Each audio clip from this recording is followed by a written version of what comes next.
In the drive for a Super Bowl, there always comes a moment at some point during the season where that team has to come to a crossroads and up their game. The Detroit Lions have now reached it, but will they do it?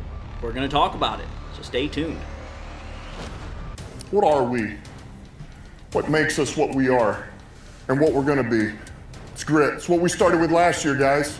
Doesn't matter if you have one ass cheek and 3 toes. I will beat your ass. Can definitely compete with the big dogs. 10-5 end zone touchdown Detroit Lions. You guys are unbelievable, man. I'm telling you.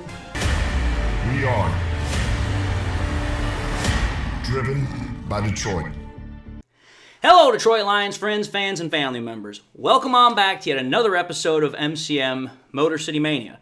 I'm your host, David T. Pike, and as always, we're diving on in. When I thought about this episode, folks, this is an episode that, as far as the research was concerned, it wasn't really all that difficult. Putting it all together, maybe a little bit, troublesome, but actually doing the research wasn't all that hard. What was hard was trying to come up with something where it didn't necessarily talk about it being a Super Bowl preview, at least not directly. It didn't talk about it like as if, it was a must-win game, even though everybody knows it's a huge game and you would certainly want to win it. But to look at it in a way where it's like, okay, how can I give everybody a much more unique, much more, singular concept that not everybody's doing? And ultimately what I came down to was this. The Detroit Lions are a team that we have been waiting as fans, some of us nearly 30 years, 40, 50, 60, some 70, for the Detroit Lions to get to a Super Bowl and to win a Super Bowl. Now that time, I believe, is quickly coming. But, as the saying goes, you're going to come to a crossroad, whether it's in life or during a certain situation, where you are going to have to make that next step or make the choice to take the next step. Now, that sounds relatively easy in this case, like, oh yeah, of course the Lions want to win. But what happens when you think about it is, when you're out there on that field, you have to make sure that you're totally locked in. You have to make sure that everything you're doing is to the best of your ability. You have to make sure that you are 100% committed to taking that next step. Now, we've talked about how the Lions have taken step after step after step on this entire road that they've gotten to this point. They've gone from laughable losers to playoff contenders to, okay, now they're actual, serious ball club. They're a serious ball club. They are an actual contender to now it's, okay, we're no longer just a Super Bowl contender. We are a Super Bowl favorite. Well, there's one last step that you have to get to, and that's Super Bowl winner. But before you make that final step, you have to make that transition. And that's what I'm trying to say with this game. That's what this game tells me. That's what this game feels like to me. This feels like that crossroad, if you will, from where the Lions go from being a Super Bowl contender and like, okay, we're done being on this road. It's now time for us to go to the next road, and we're going to go to Super Bowl winner. That's what this game is for me. That's what this game, I think, is for the Detroit Lions. We're no longer on the road of being Super Bowl contender.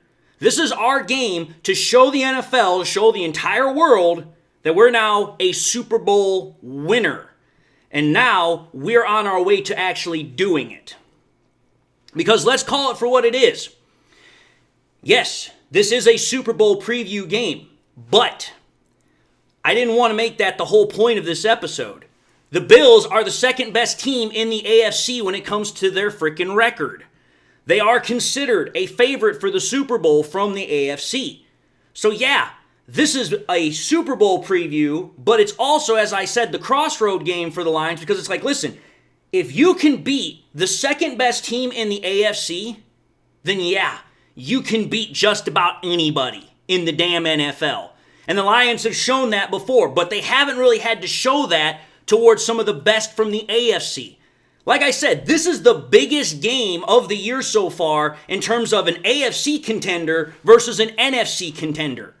You take a look at all other freaking 13 weeks prior up to this. We've not seen actually an NFC, Super Bowl contender go up against an AFC Super Bowl contender. This is the first time this has happened. So it's a huge deal. But when you take a look at it from the purview that I took from, which is, okay, how are these teams performing? How are they actually executing? That's where we start diving into offense versus defense. We break it down. We go through it like we always have. So let's take a look at the Lions offense versus Bills defense and vice versa. When you take a look at the Lions offense, I'm going to tell you this right now. This offense is about as close to perfect as you could possibly get. Take a look at every damn statistical freaking, ranking that I've got on this page. There's not a single one, not one, that is outside of top 10. Every single ranking is in top 10. That right there ought to tell you something. This is an offense that literally has the capability of taking over a game in a literal moment's notice. This is an offense that if it wants to, it can step on the gas and it will be gone by halftime. Because we've seen them do it. This is an offense that I would like to make sure everybody is aware of is 4th in third down conversion percentage. It's 6th in fourth down conversion percentage. It's 2nd in scoring drive percentage. And it is 6th in red zone percentage. This is an offense that has the capability of playing the long game, the short game, the quick game. It doesn't matter what game you have. They can play it and they can do it successfully. That's what makes this offense so damn deadly. Now, what about their counterpart in this game? The Bills defense. I'm going to say this. The Bills defense is definitely not a slouch. It's a top 10 scoring prevention defense. They're ranked 8th. They've got some decent rankings. But I'm going to say this. It's kind of an interesting quirk that I remember when I was listening to the broadcast last week when the Rams played the Bills. Tom Brady himself literally said it. He's like, listen, the Bills have a bit of a, he didn't actually use this, but this is the way I look at it. It's kind of like a Jekyll and Hyde run defense. Because the way Brady said it was, hey, there are times this defense can really play great in the run component. They can shut things down at the line. They can stuff you behind the line. And then there's times they will let freaking 20, 25-yard gains just get ripped off in a moment's notice. And the reason why I bring that up is when you take a look at the stats as I put up on the screen, take a look at the freaking, difference between the rush DVOA versus the PFF rush grade as far as their defensive grade. It's a night and day difference. And it's like, okay, here, depending upon how a certain analytics company is going to go about that, you're going to get a very different picture. And that's where I was going with the whole thing by Brady as far as the rushing defense. Because depending upon how well the Lions are able to get that running game going, because last week against the freaking, Packers, we really couldn't, that's going to have, I think, a huge impact on what this game turns out to be. I'm not at all worried about our ability to throw the ball. We've been able to do that all year. And let's call it for what it is. The Bills' defense, in terms of passing defense, it's not exactly the strongest. They have the 27th worst defense in pass completion percentage, and that right there ought to tell you something. They're giving up a huge amount of passes, which if you're going to give Jared Goff that much room, he will tear you apart. It's not about us necessarily having to score all the time from our passing attack. But if you give us the leeway, we will just go marching up and down the field with short dink and dunks all damn day long. We have no problem playing checkdowns. We have no problem playing ground and pound. We are very comfortable with it. So, that is something that I wanted to definitely put out there because another element of that is their third down conversion. It's ranked 26th in the league. So it's like you can't stop teams on third down on your defense, and your run defense is a little bit of Jekyll and Hyde, and your pass defense is also a little suspect. So it's like, listen, the elements to take advantage of, they are there. Now, what about the opposite effect? Lions defense versus the Bills offense. I'm going to say this right now, and I've been saying it every single week the further along that we've gotten. This Lions defense is awesome. It is absolutely stupendous. Aaron Glenn has done a magnificent job with this defense, especially considering all of the freaking injuries that it's had. Again, you take a look at the rankings as I put them up on the screen. there's very few rankings that are not in the top 10. Very few rankings. And for a defense that does not have Hutch, does not have Kaminsky, does not have Alex Anzalone, and all these other starting level talented players and good role players, the fact that we are at the position that we're at with this defense, that's a huge testament to Glenn. And again, that's something big coming for me because a couple of years ago, I was calling for Glenn's head. And you know what? I'll take this moment right now to say it. I thought about making a full episode on it, and maybe I still will. I was wrong. I freely admit it. There you go. For everybody that wanted to hear me say it, I was wrong about Aaron Glenn. And you know what? Like I said all those times long ago, I am happy I was wrong. I'm happy that we finally have the defense that I've been longing for. Because I said it way back then. I'm like, listen, I have no issue with Aaron Glenn personally. But if he can get us the defense that we need to win a Super Bowl, I'll be as happy as a clam. And that's exactly what's happened. So I have no problem admitting I'm wrong because it's the best being of wrong that I've ever been. Because when you have a defense like this, I don't care how wrong I am, I'm going to be happy all the same. So that's the Lions defense. What about the Bills offense? Now this is where the conundrum, if you will, for this game really truly starts coming into place here. The Bills have an offense that is second in the league in terms of scoring, which is directly right behind yours truly. Okay, you've got the second best offense. We have the number one offense. However, though, I'm going to tell you this right now. This offense is a little bit peculiar in certain things because, number one, it's not exactly the strongest in terms of its rush attack. It's still pretty good, but they have a crap ton of rushing touchdowns. But in terms of their rushing yardage, it's not top 10, even though their rushing touchdowns are top 2. So it's like, okay, here, that's a little weird. And the same thing goes also for their passing attack. Their passing attack, their passing numbers are, again, pretty high, but they're ranked 11th, whereas their passing touchdowns are ranked 7th.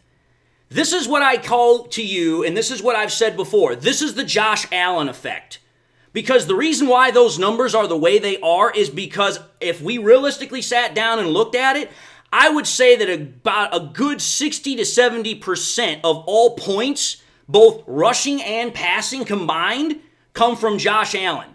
This is the Josh Allen offense. It's not the Buffalo Bills offense. Josh Allen is pretty much the heartbeat of that offense, and he's what makes it all work. And you know what? That's great. The problem is that for as reckless as Josh Allen can play at times, not only physically, but also, with the ball, that proves to be a problem if he's in an off game. But when he's on, as we can see with the stats that I put up on the screen, yeah, he can play very, very well. But I'm just simply saying this. This offense lives and dies by Josh Allen. And we have seen games where he has played really, really poorly. I don't remember who the opponent was, but I think there was one game this season where Josh Allen was like 9 of 30 in the game. Absolutely putrid. That's what I'm trying to tell you, is that Josh Allen can be the reason why a team can win or lose against them. Because it's like, if he's not playing well, that's it. That's all she wrote. Now, that's the two units, going up against each other. So let's take a look now at more individual components really quickly, which I always do with this stuff. Let's take a look at the quarterbacks themselves, because I'm telling you this right now, that's going to be a massive element in this game. You're not only going to be talking about a Super Bowl preview, you're going to be talking about an MVP battle in this case. Both Goff and Josh Allen are MVP favorites. And I can guarantee you this, at some point, that conversation is going to get brought up. I guarantee it. So let's take a look at the two quarterbacks. Let's take a look at Jared Goff's stats this year and take a look at Josh Allen's stats this year. For Jared Goff, he currently is the number 2 quarterback in completion percentage. He's got the 8th most passing yards out of everybody. He has the 3rd highest average per throw. He has the 5th most passing touchdowns. He has the second highest passer rating in the NFL, and his QBR is ranked 12th. So, other than the QBR, which the QBR I'm a little bit kind of hesitant to say that I think is accurate, but that's how ESPN does it, everything else is a top 10 measure. So Jared Goff, once again, as I've been saying the last 2-3 years, is playing at a top 10 level. What about Josh Allen? Josh Allen's numbers, well, as you're about to see, they're a little bit different.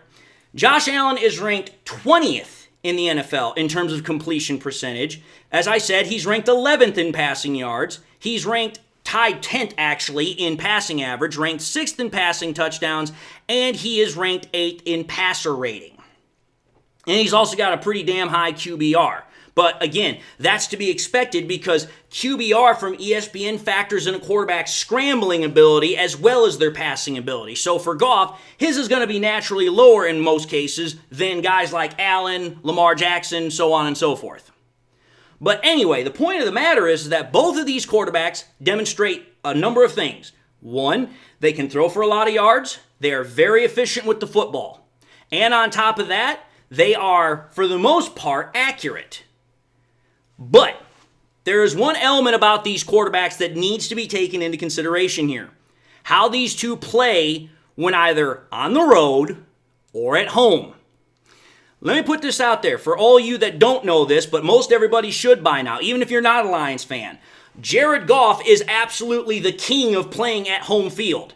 Take a look at his splits from home this year. Jared Goff has the number 2 highest completion percentage out of all quarterbacks when playing at home, the 6th most passing yards when playing at home, the 4th highest pass per average per throw from playing at home. He's tied 4th for most passing touchdowns at home, and he's got the 5th highest passer rating when he's playing at home field.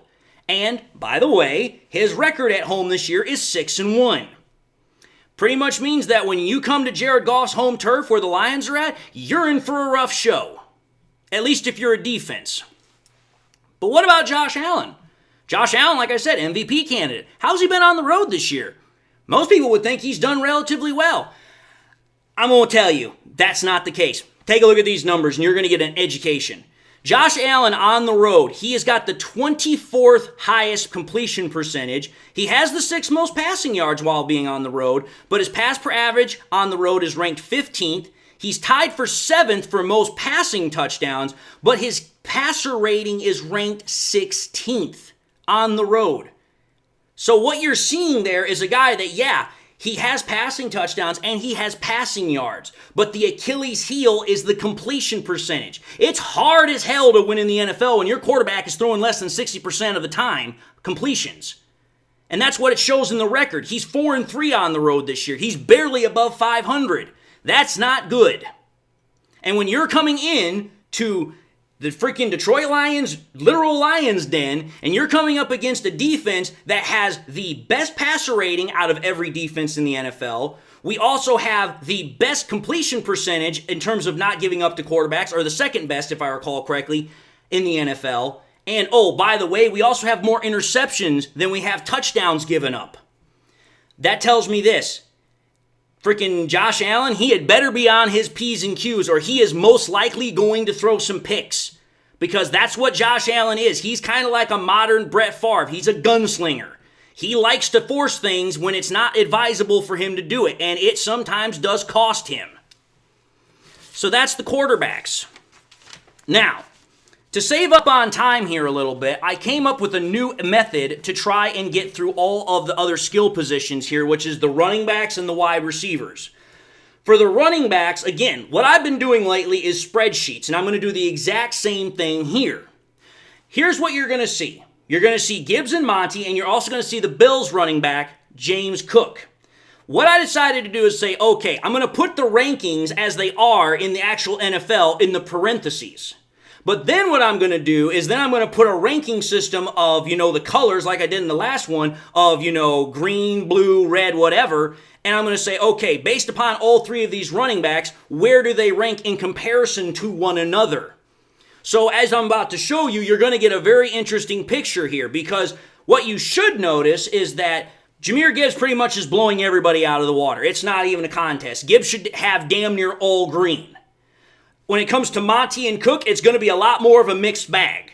But the point of the matter is when you take a look at what Monty and Gibbs do together, there is a reason why they're the best running back duo in the NFL. There is a reason why they are called Sonic and Knuckles, because they quite literally have that ability to play that style of football. And they do it very damn well.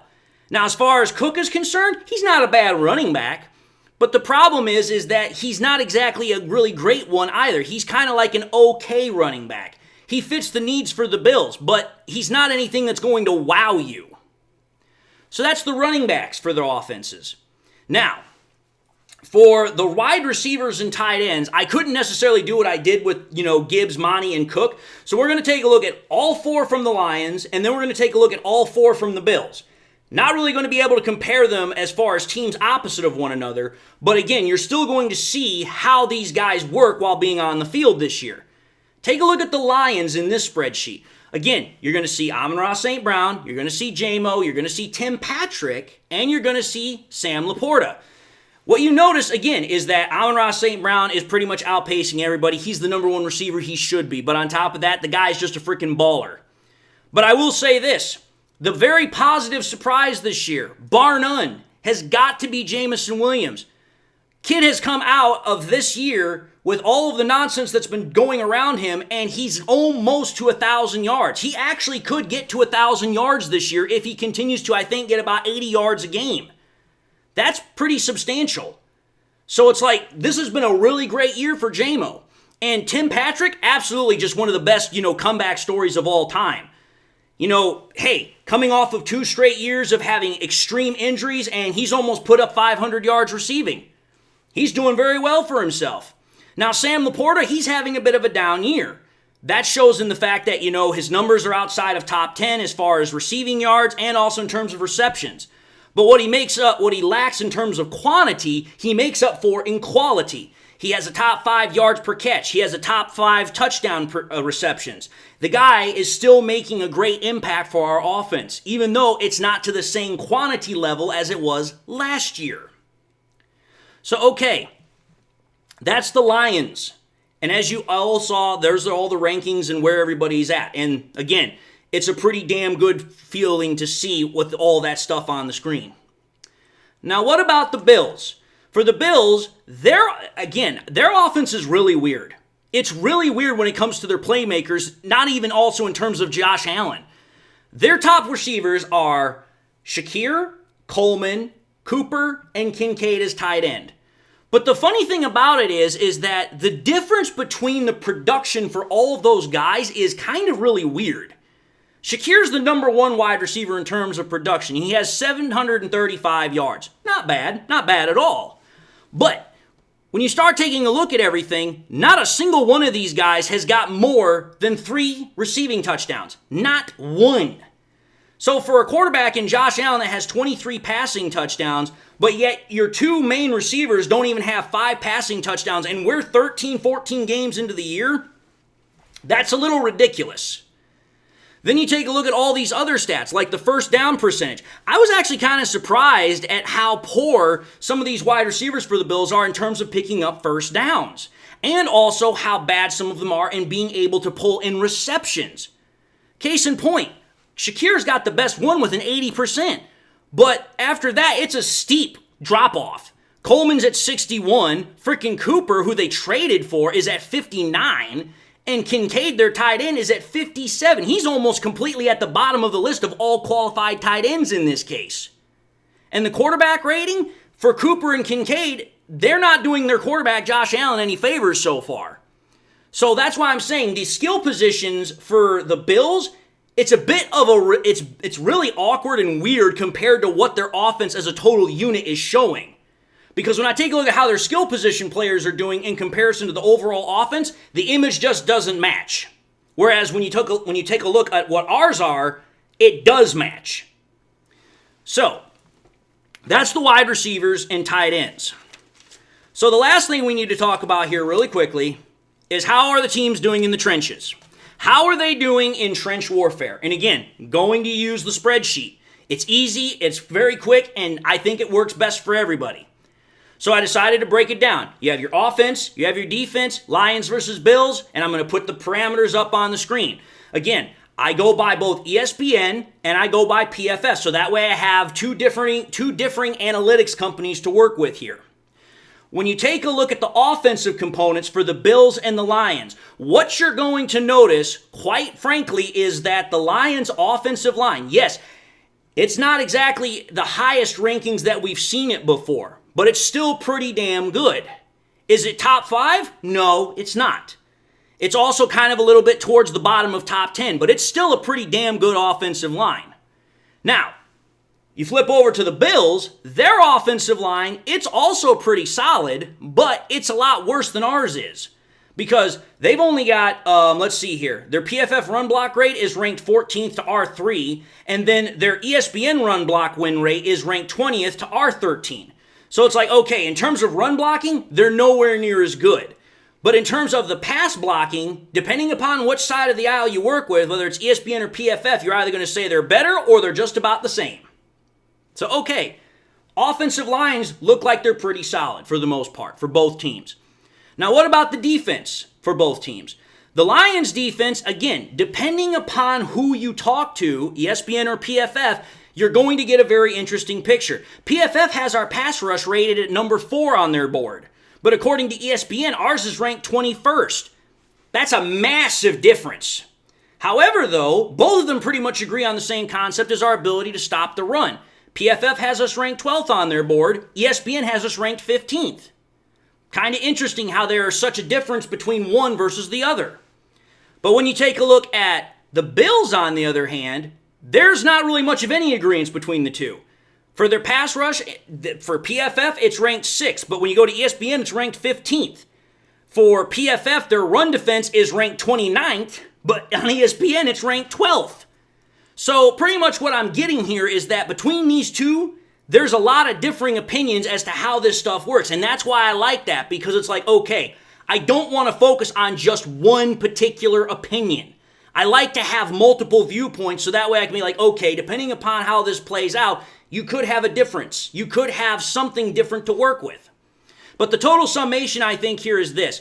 If you take a look at how the Lions' offensive line rankings go up against the Bills' defensive line rankings, I think it's sufficient to say that our offensive line, for the most part, should be sufficiently able to handle the Bills' front four. I'm not saying dominate them. I'm saying handle them. Now, the Lions' defensive line, yeah, the rankings look a little bit, kind of all over the place. But they're getting a huge amount of reinforcements this week. They're getting back Levi. They're getting back Pascal. They're getting back Reeder. And they're getting back, frickin' McNeil because he cleared concussion protocol. To get all 4 of those guys back for this game, I can't even tell you how magnificent that is, how huge that is. And while that's definitely going to help us in the rush component, the one area that's still in question, because again, pass rush element, 21 according to ESPN, or ranked 4th according to PFF. The area you have to ask yourself with our defense is, can you get pressure? Can you hit? Can you sack Josh Allen? Because if you can do any one of those 3 things, put pressure on him, hit him, make him uncomfortable, or even better, sack him, that's going to immensely increase our odds of winning this game. That's why I'm saying what I'm saying with this episode. The Lions have come to their crossroads. If you want to stop being just a Super Bowl contender, which is a great thing to be in, but if you want to take that next step and you want to go to being a Super Bowl winner conversation, this is the game that you start making that change. Because if you can go out and you can win against the Buffalo Bills, the second best team in the AFC and a Super Bowl contender in their own right, yeah, you're going to all of a sudden start changing that narrative even further. And that's why this game is significantly important. It's not just important for the fact that, hey, it's another win, and it's our ability to secure a division title, also to secure the number 1 seed. It's to continue to change the narrative and to change the viewpoint of the Detroit Lions. And I'm telling you, you win a game like this, that's going to be one more step along that one more step in that message. But having said that, I'm going to end this episode and say thank you all for watching in another episode of MCM Motor City Mania. If you like what you saw, by all means, highly encourage y'all to watch the next episode. Also encourage y'all to do one of these 3 things: like, comment, and subscribe. If by chance you subscribed in the past and you forgot to do so at the time, I want to highly encourage y'all, please make sure you hit that bell notification icon so that way you guys never miss any more content I push out. Also want to encourage y'all, please, to share the content with your Lions friends and family members. Share here on YouTube, Twitter, Facebook. Share anywhere and everywhere you possibly can. And I want to say this, folks. Whether you guys have been a long-time viewer, whether this is your first time viewing me, I hope you all got something out of the content, and I hope you all enjoyed it. Also want to say to everybody, I hope you all got something in your life that makes you happy, makes you smile. God bless, my friends, and until the next time we meet, I'll see you all in the next episode.